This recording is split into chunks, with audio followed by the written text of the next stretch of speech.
Bonjour chers amis, aujourd'hui nous allons voir l'électrocardiogramme, quelques anomalies. L'électrocardiogramme, c'est un examen qui consiste à enregistrer l'activité électrique du cœur sur un papier millimétré. Et pour cela, on utilise des électrodes, en général 10 électrodes, 6 électrodes précordiales et 4 électrodes périphériques. Les électrodes périphériques en général ont un code couleur. L'électrode qui est posée au niveau du poignet gauche est en général de couleur jaune. Au niveau du poignet droit, c'est de couleur rouge. Au niveau de la cheville gauche, c'est de couleur verte. Et au niveau de la cheville droite, l'électrode neutre est de couleur noire. Alors, ces électrodes vont permettre de générer 6 dérivations, 12 dérivations, 6 dérivations précordiales et 6 dérivations périphériques. Les dérivations périphériques, c'est D1, D2, D3 qui sont des dérivations bipolaires et AVF, AVR, AVL qui sont des dérivations unipolaires. Et nous avons les 6 dérivations précordiales V1 de V1 à V6. Alors, c'est un examen qui a plusieurs indications. Principalement, il est indiqué en cas de palpitation, en cas de syncope, en cas de douleur thoracique, voilà, en cas de dyspnée, il y a beaucoup d'autres indications. Et l'enregistrement se fait à une vitesse l'enregistrement se fait à une vitesse de 25 mm par seconde et l'amplitude est de 10 mm par millivolt. Alors, pour comprendre l'électrocardiogramme, nous devons faire un petit rappel anatomique sur le cœur. Le cœur, c'est ce muscle creux qui se trouve dans le thorax et qui permet de propulser le sang vers les organes. C'est un muscle qui a 4 cavités. Nous avons l'oreillette droite, le ventricule droit, l'oreillette gauche, le ventricule gauche. L'oreillette droite est séparée du ventricule droit par un clapet qu'on appelle la valve tricuspide. Et le ventricule droit est séparé de l'artère pulmonaire que je n'ai pas dessinée ici par la valve pulmonaire. Au niveau du cœur gauche, l'oreillette gauche est séparée du ventricule gauche par la valve mitrale et le ventricule gauche de l'aorte par la valve aortique. Et donc, le sang désoxygéné vient de la périphérie vers l'oreillette gauche à travers les veines. Nous avons ici représenté la veine cave inférieure et la veine cave supérieure, dont le sang vient se jeter au niveau de l'oreillette droite. Et ce sang va passer dans le ventricule droit, ensuite dans l'artère pulmonaire, qui l'envoie vers les poumons pour être oxygéné. Et le sang oxygéné va revenir vers l'oreillette gauche à travers les veines pulmonaires qui sont au nombre de 4. Et ainsi de suite, passer dans la circulation générale.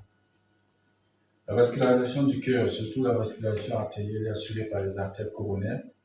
Nous avons la coronaire droite, la coronaire gauche qui se divise en deux. Nous avons l'artère circonflexe et l'artère interventriculaire antérieure qui va vasculariser une grande partie du muscle cardiaque.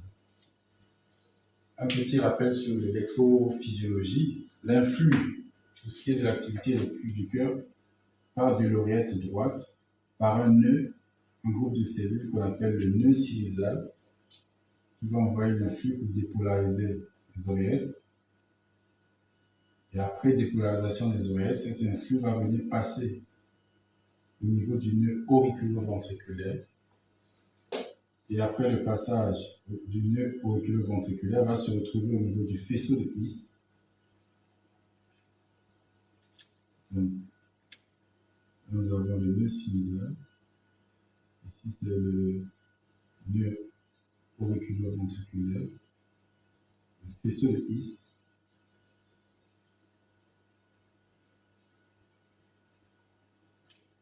Et le faisceau de His va se diviser en deux branches. Nous avons la branche droite, la branche gauche.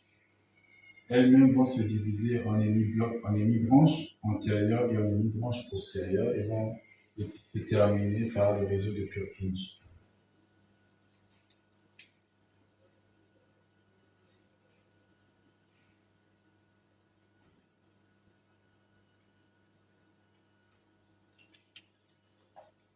Alors, un tracé ECG de base se présente comme suit. Nous avons cette ligne isoélectrique. Sur la ligne isoélectrique, la première onde positive, ici, c'est l'onde P, qui correspond à la dépolarisation des oreillettes. Ensuite, cette onde P va arriver jusqu'à ce niveau. Pour rencontrer, nous avons une déflexion négative ici, une onde négative qu'on appelle onde Q. Ensuite, la partie positive, cette partie positive, c'est l'onde R. Cette partie négative, par rapport à la ligne isoélectrique, c'est l'onde S. Ensuite, cette onde positive, ici, c'est l'onde T. Et donc, ce complexe QRS correspond à la dépolarisation des ventricules. Et l'onde T ici correspond à la repolarisation des ventricules. On parle de relaxation ventriculaire et de polarisation. L'intervalle qui va du début de l'onde P au début du complexe QRS, c'est ce qu'on appelle l'intervalle PR.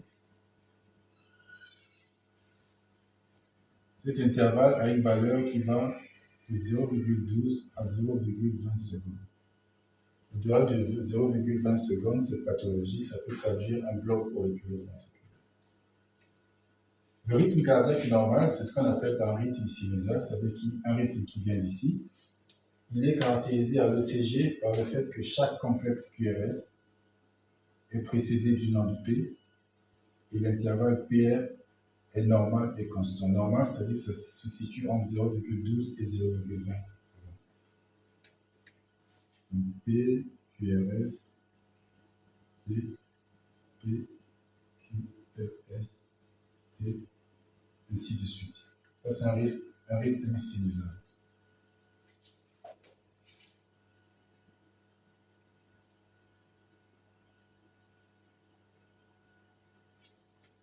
Alors, voyons quelques anomalies.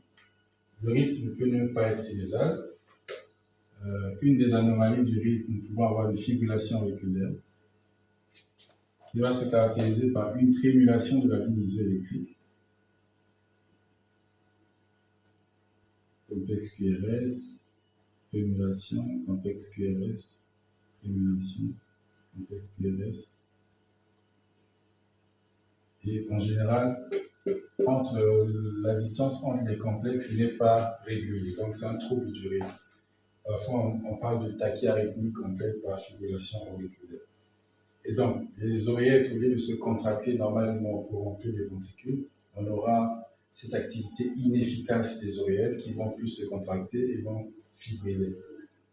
Ce qui fait que le remplissage ventriculaire ne va pas se faire correctement. Ça peut aussi être un facteur de décompensation d'une insuffisance cardiaque. Et même le fait que le remplissage ne se fasse pas bien, ça peut favoriser la formation des cailloux à l'intérieur des oreillettes et qui peuvent secondairement migrer et entraîner des embolies. Un autre trouble du rythme, nous avons le flutteur auriculaire.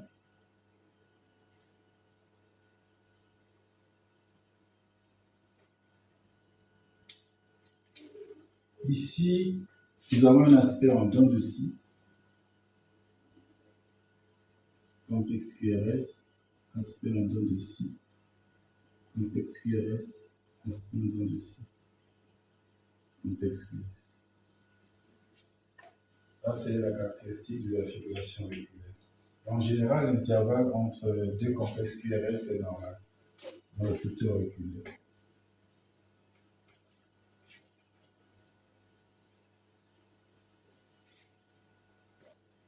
Un autre trouble du rythme, nous allons parler des extrasystoles ventriculaires.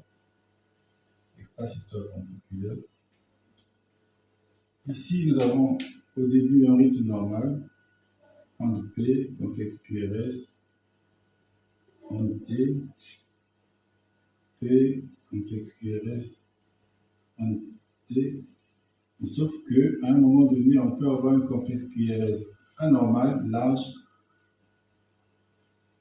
souvent avec une onde T négative, suivi d'un rythme qui revient normal, onde P, complexe QRS, onde T. Et donc, ce complexe QRS qui est là, suivi d'une entité négative, ce complexe-ci, c'est un extrasystole ventriculaire. Et donc, ça correspond à un rythme ectopique. Au lieu d'attendre le rythme qui vient d'ici, le ventricule, de manière ectopique, se met à se contracter. Donc, on a une dépolarisation qui vient directement du ventricule. Et dans les extrasystoles ventriculaires, nous pouvons avoir des extrasystoles bigéminés. Extrasystole ventriculaire bigéminé.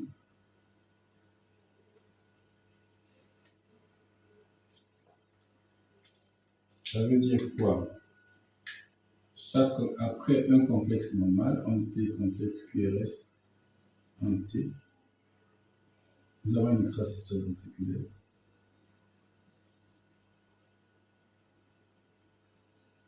Complexe normal encore. En T, extrasystole ventriculaire. Donc ça c'est une extrasystole, ça c'est aussi une extrasystole ventriculaire. Donc après un complexe normal, nous avons une extrasystole ventriculaire. Après un complexe normal, nous avons une extrasystole ventriculaire. L'extrasystole ventriculaire peut être trigéminée, extrasystole ventriculaire trigéminée.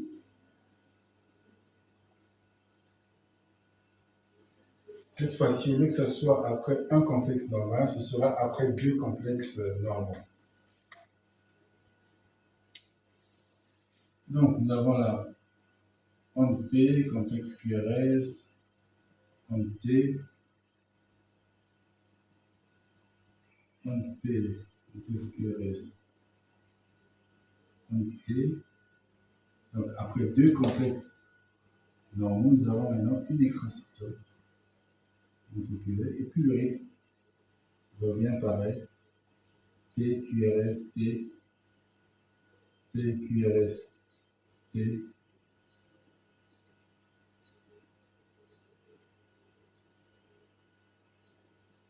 Extrasystole. Donc, après deux complexes normaux, extrasystole, deux complexes normaux, extrasystole. Les blocs auriculo-ventriculaires IRV, bloc auriculo-ventriculaire. Nous avons le bloc auriculo-ventriculaire du premier degré. Ici, c'est un allongement de l'intervalle PR au-delà de 0,20 secondes. C'est un allongement constant de l'intervalle PR. Donc, nous avons onde P jusqu'à P, jusqu'à l'auricule, jusqu'à allongé. Complexe PRS, onde T, onde P, intervalle QR. Intervalle PR allongé, complexe QRS, unité, ainsi de suite. Donc, cet intervalle PR a une durée supérieure à 0,20 secondes. Supérieure à 0,20 secondes et constant. Là, nous sommes dans un cas de bloc auriculo-ventriculaire du premier degré. Il y a le bloc auriculo-ventriculaire du deuxième degré. Deuxième degré, nous avons le MOBIT 1 avec des périodes de Luciani Vinquebach.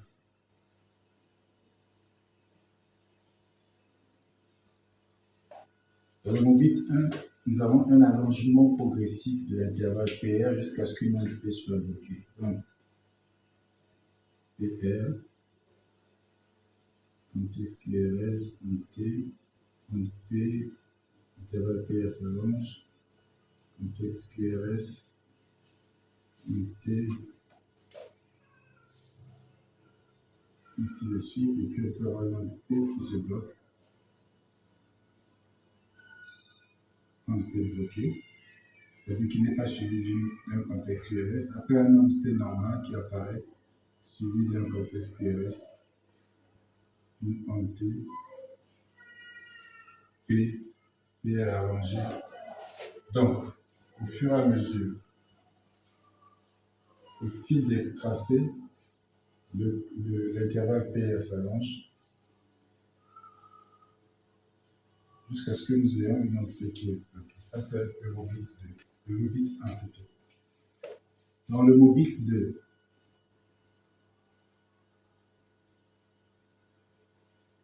ici, il n'y a pas d'allongement progressif de l'intervalle PR. P, PR, SQRS, P,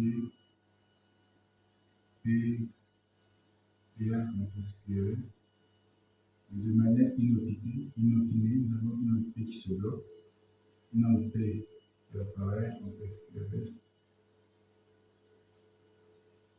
Cet intervalle-là, ces deux PA sont les mêmes. Il n'y a pas d'allongement progressif, mais on a une onde P qui se bloque, ainsi de suite. Le bloc auriculo-ventriculaire, nous avons le 3e degré.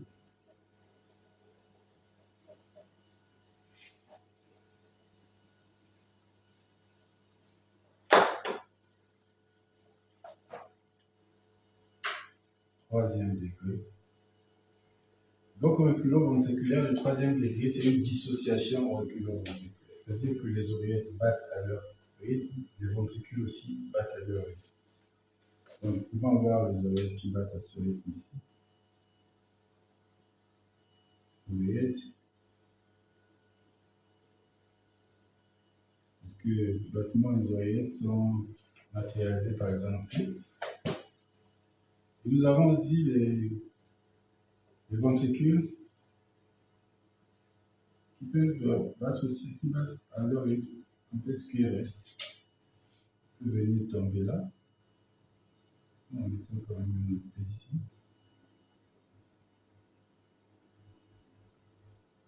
On peut venir tomber là. On peut SQRS. On T.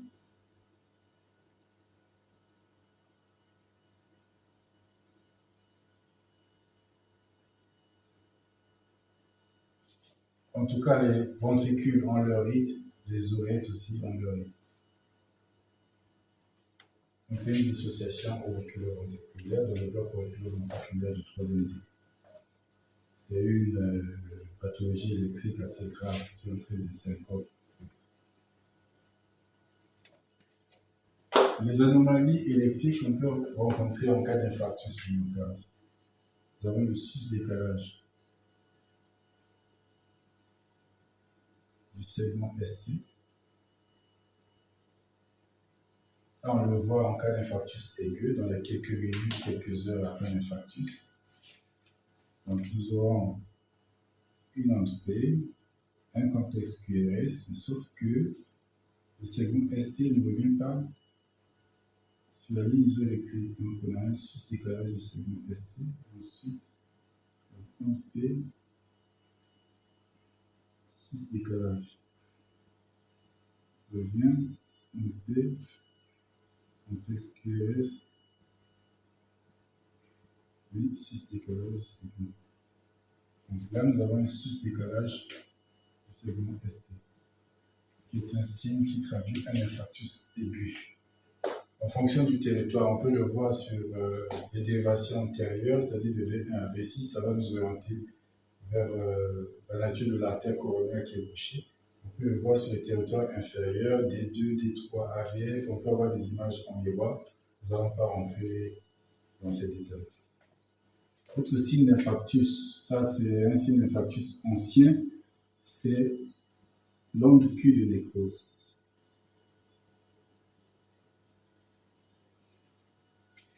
L'onde Q de nécrose va se présenter de la manière suivante. Nous avons l'onde P. Le complexe QRS, c'est plutôt une onde Q. Au lieu d'avoir un complexe QRS classique, c'est seulement une onde Q, assez profonde et large. Onde T, donc P, Q, T. P, onde Q de nécrose, T, ainsi de suite. Donc ça, c'est une onde Q de nécrose, témoin d'un infarctus ancien.